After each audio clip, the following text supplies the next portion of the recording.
चलिए दोस्तों बढ़ते हैं क्वेश्चन नंबर 8 की तरफ। क्वेश्चन नंबर 8 देखिए,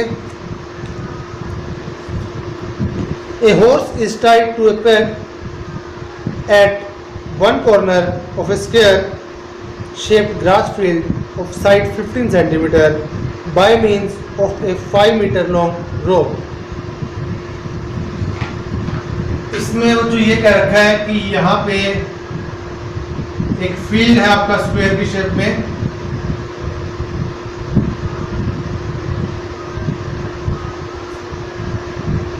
और घोड़े को ग्रास फील्ड की जो साइड है वो 15 मीटर है, और कौन सी शेप में है? स्क्वायर शेप में। और कहते हैं यहां से 5 मीटर रोप से एक घोड़े को बांधा गया है, एक घोड़े को यहां से बांधा गया है 5 मीटर रोप से।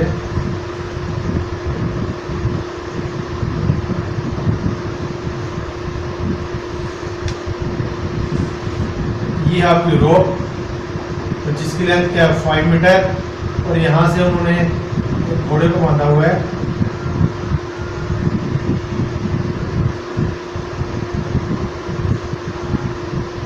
घोड़े को 5 मीटर लॉन्ग रोप से बांधा हुआ है। अब घोड़े को मत जाइए, क्वेश्चन पे जाइए। आपने क्या निकालना क्या है? The area of that part of the field in which the horse can graze. घोड़ा जहां तक घास चर सकता है आपने उसका एरिया निकालना है, यानी आपने इस सेक्टर का एरिया निकालना है। देखिए अगर 5 मीटर लेंथ यहाँ से ज़्यादा खींच के ऐसे लेके जा सकता है ना, यहाँ से क्या बनेगा? सेक्टर। तो आपने इस सेक्टर का एरिया निकालना है, यानी उस फील्ड का एरिया जहाँ ये घोड़ा घास चर सकता है। तो क्वेश्चन नंबर आपका 8 है सॉल्यूशन। तो यहाँ पे हम ये कहेंगे लेंथ ऑफ रोप या फिर radius of sector is equal to length of rope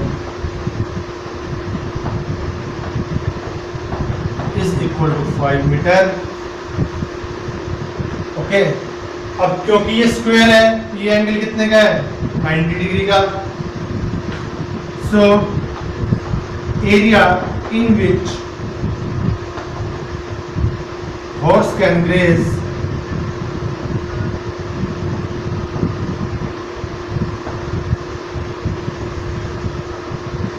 is equal to area of quadrant।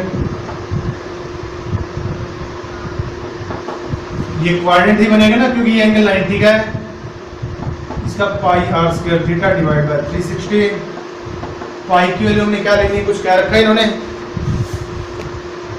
Use pi is equal to 3.14 314 5 इसकी रेडियस है, इंटू 5 इंटू 90 डिवाइड बाय 360। तो यहाँ से 5 5 से 25, 4 से कैंसिल हो जाएगा। ये 91 से 90, ये भी 4 से कैंसिल। 2 to the 4 ये 157 पे, ये आपका सेक्टर का एरिया आ जाएगा 157 डिवाइड बाय 2। पॉइंट्स में लिख दीजिए इसको।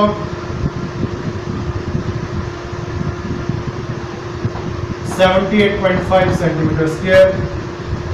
सो area in which horse can graze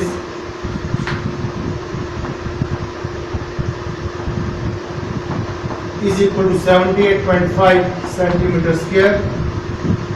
ये आपका फर्स्ट पार्ट है। इसके बाद सेकंड पार्ट में इन्होंने क्या पूछा है? The increase in grazing area if the rope were 10 metre long instead of 5 metre. कहते हैं सेकंड पार्ट में इसने ये पूछा है कि अगर उसकी जो ये रोप है 5 मीटर की जगह 10 मीटर की हो जाए तो जो उसका घास चरने वाला एरिया है वो कितना बढ़ जाएगा? इंक्रीज यानी कितना बढ़ेगा? तो ये वाला पार्ट बढ़ेगा ना सेकंड पार्ट में, यानी how much increase in his grazing area. अगर आपकी रोप 5 मीटर की बजाय 10 मीटर हो जाए तो उसका घास चरने का एरिया कितना बढ़ेगा। तो हमने ये वाला एरिया निकालना है। तो ये वाला एरिया हम कैसे निकालेंगे, बड़े क्वाड्रेंट में से इस छोटे क्वाड्रेंट के एरिया को माइनस करके। तो इसके लिए सेकंड पार्ट के लिए तो रेडियस ऑफ बिग क्वाड्रेंट बड़े वाले का कितनी आएगी, 5 की बजाय कितनी हो जाएगी, 10 मीटर में या सेंटीमीटर में, सॉरी घोड़ा है सेंटीमीटर थोड़ी बन लेंगे, घोड़ा है चूहा थोड़ी है। तो यहाँ पे metre,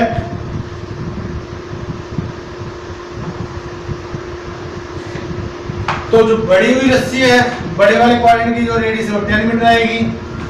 area of big quadrant निकालें,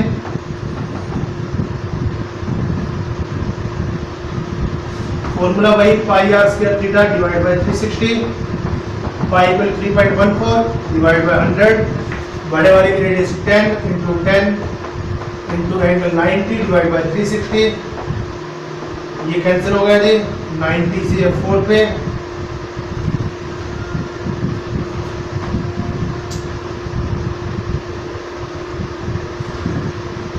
टू टू द 4, ये 157 पे, ये आपका आ जाएगा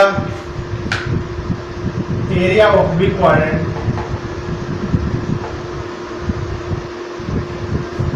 is equal to 157/2, that means 78.5 metre square.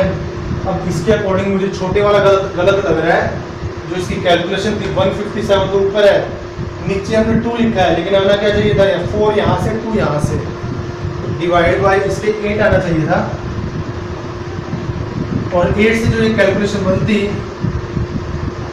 8 1 8 7 8 9 72 5 8 6 48 2 0 8 2 16 8 5 40।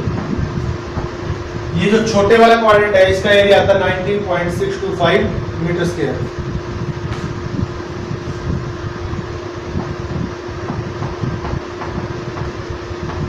तो हमने ये निकालना है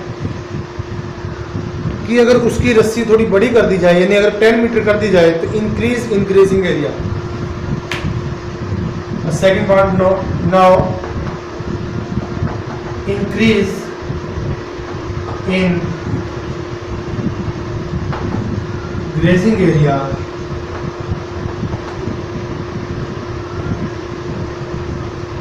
is equal to area of big quadrant minus area of small quadrant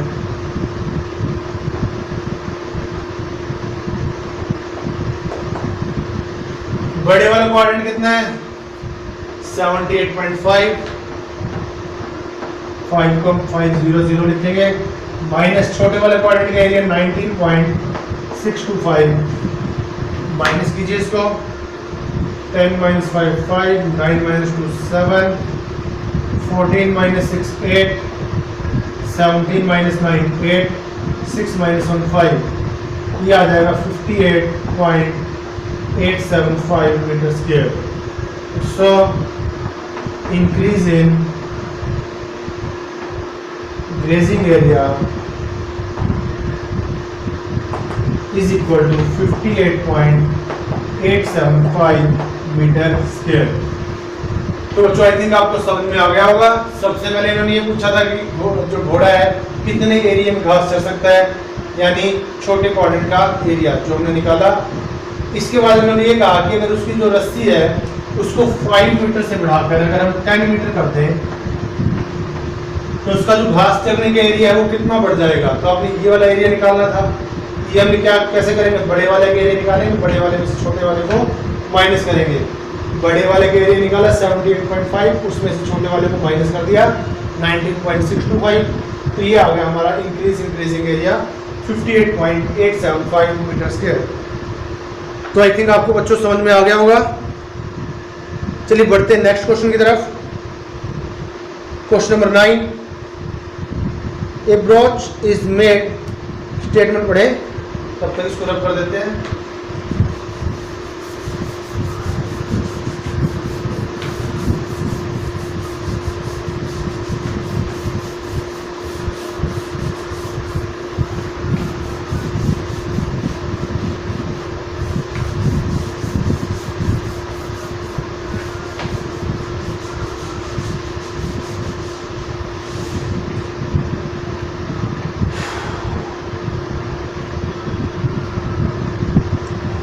Question number 9. A brooch is made with silver wire in the form of a circle with diameter 35 millimeter. The wire also used in making 5 diameters which divide the circle into 10 equal sectors as shown in the figure. Find the total length of silver wire required and the area of each sector of the brooch. देखिए कुछ इस type से है, ये broach है circular type में, इसके अंदर कितनी वायर्स लगाई गई हैं? 5 डायमीटर्स, 5 डायमीटर्स हैं, थोड़ा ध्यान से कीजिएगा।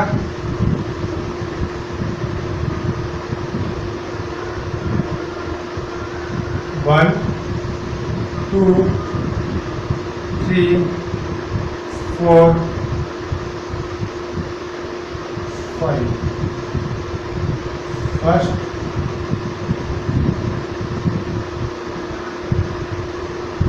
second,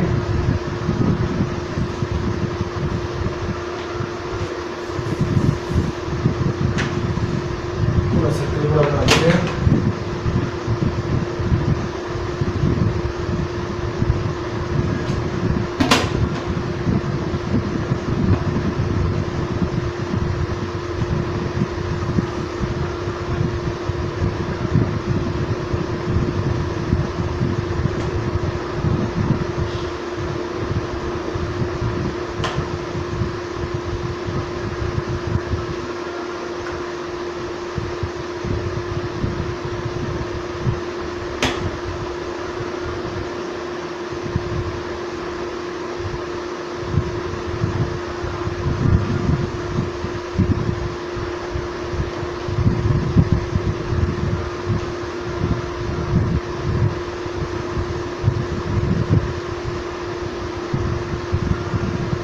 ये कुछ ऐसे डायमीटर्स है जी।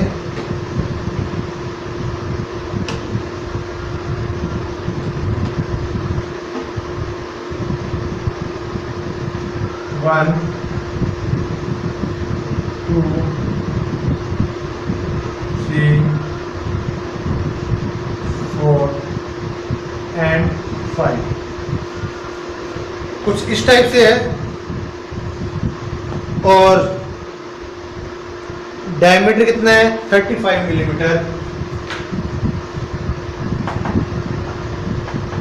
डायमीटर ऑफ सर्कल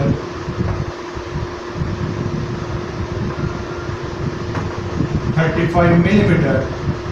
यहां से रेडियस निकाल लीजिए सबसे पहले, 35/2 मिलीमीटर। तब देखिए फर्स्ट पार्ट में इन्होंने क्या पूछा है?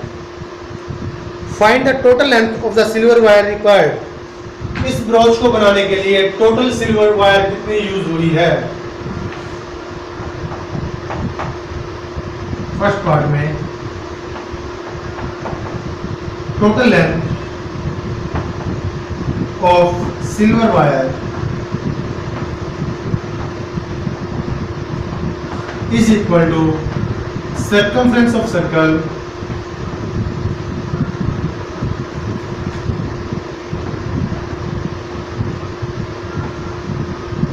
प्लस डायमीटर कितने हैं? 5 डायमीटर्स। देखिए टोटल लेंथ पूछी गई है तो उसमें जो डायमीटर्स वाली ये वायरिंग है ये भी आएगी और जो इस सर्कल का सर्कमफ्रेंस भी आएगा। तो ये आ जाएगा आपका 2πr plus 5d diameter. 2 into pi की वैल्यू इन्होंने क्या कर रखा है? कुछ नहीं कर रखा, 22/7 लीजिए। रेडियस आपकी 35/2 है प्लस 5 इंटू डायमीटर कितना है? 35।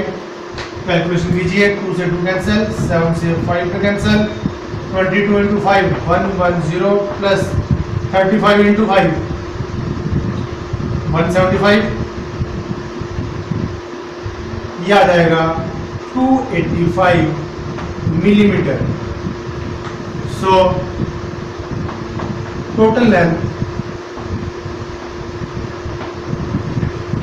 Of silver wire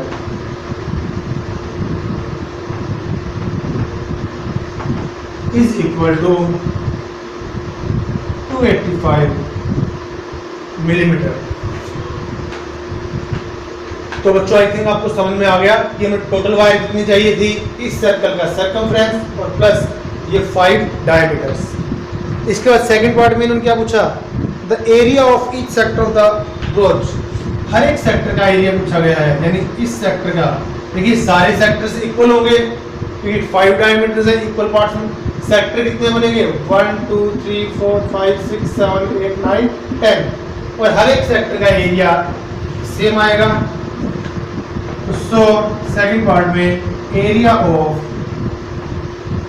each sector.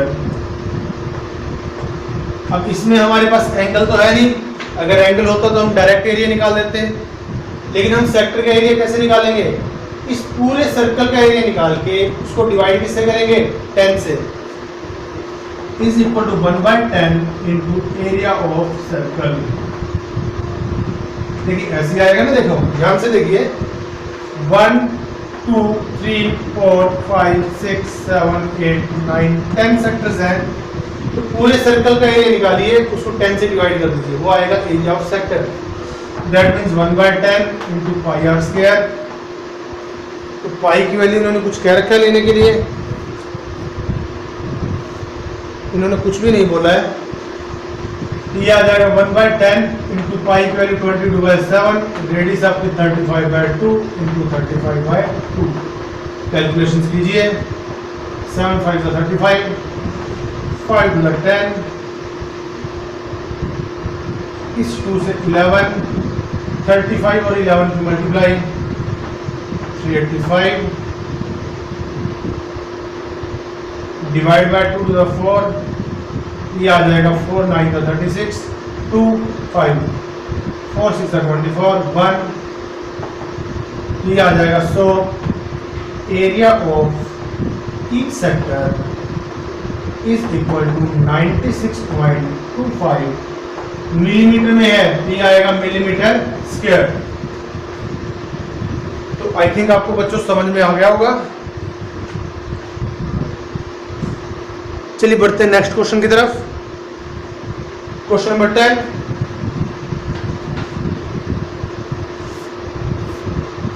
An umbrella, statement पढ़े,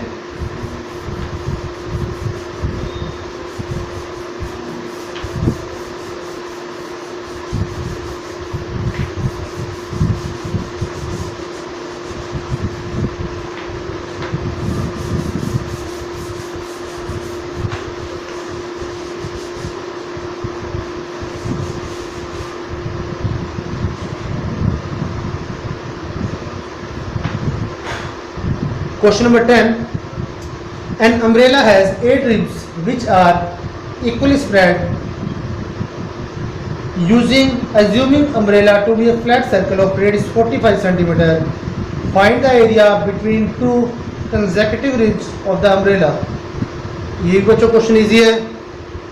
अब आपको पता ही होगा, जैसे अम्ब्रेला है उसकी जो रिब्स को बिल्कुल जैसे छाता होता है उसको बिल्कुल फ्लैट कर दिया जाए।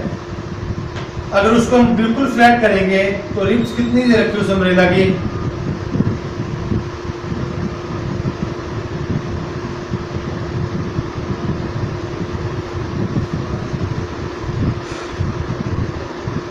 has 8 ribs। रिब्स कितनी है उसकी, 8।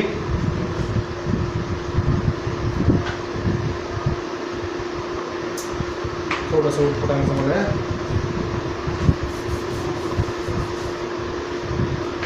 ये आपका एक्चुअल अम्ब्रेला है।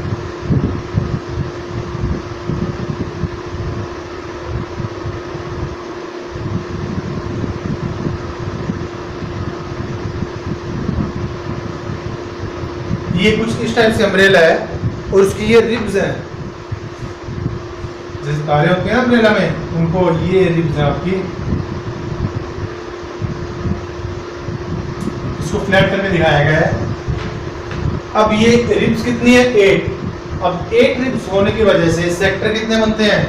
1 2 3 4 5 6 7 8। अब ऐसा तो होता नहीं है अम्ब्रेला की 2 रिब्स के बीच का गैप ज्यादा हो और 2 रिब्स के बीच का गैप कम हो, ऐसा तो नहीं हो सकता ना। जितनी भी रिब्स आएगी अम्ब्रेला की, सबके बीच में जो गैप आएगा वो इक्वल आएगा, यानी ये जितने भी सेक्टर्स हैं वो सारे के सारे क्या है? सेम। और यहाँ से जो सर्कल बनेगा उसकी रेडियस कितनी दे रखी है? 45 सेंटीमीटर। सर्कल की रेडियस है 45 सेंटीमीटर।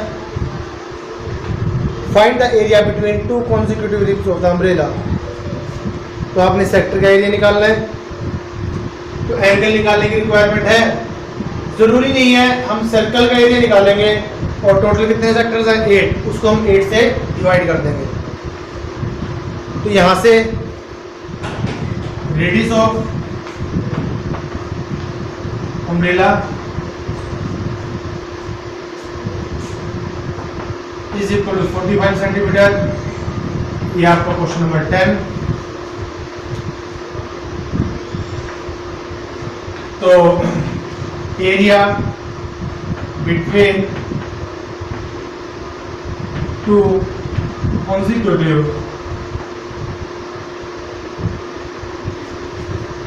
रेडियस कितनी है? 45। Area between 2 consecutive ribs is equal to area of sector. और यहाँ पे हमारे पास टोटल सेक्टर्स कितने हैं? 8।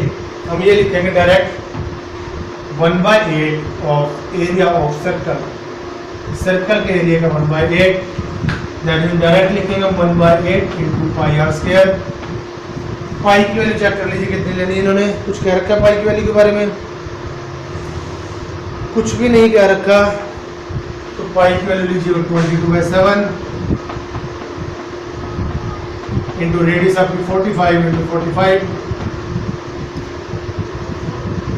कैंसिल आउट भी नहीं हो रहे, इसकी कैलकुलेशन कर लीजिए। 45 इंटू 45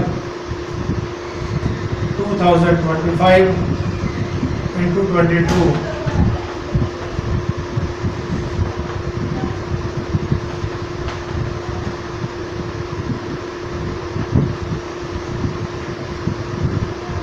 44550 डिवाइड बाय 8 इंटू 7 56।